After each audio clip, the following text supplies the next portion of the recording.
In today's video, I'll be showing you how to get Royal Kingdom mod menu, completely free, and it's working on both iOS and Android.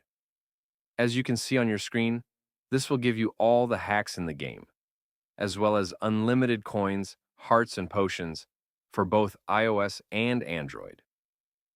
I have a bunch of options right here, such as free booster, unlimited coins, hearts and potions, unlock frame and badge, unlocked everything, and much more. First of all, you need to make sure that your Royal Kingdom game is updated to the latest version. To check that, simply go to the App Store and see if there's any update available for the game. If not, then you are good to go. The next thing you need to do is to simply head over to the pinned comments down below. There, I explain exactly where you can get Royal Kingdom++. So, just head over to the pinned comments. Leave a like if this method worked for you at the end, and that's it. See you all in the next video. Bye-bye.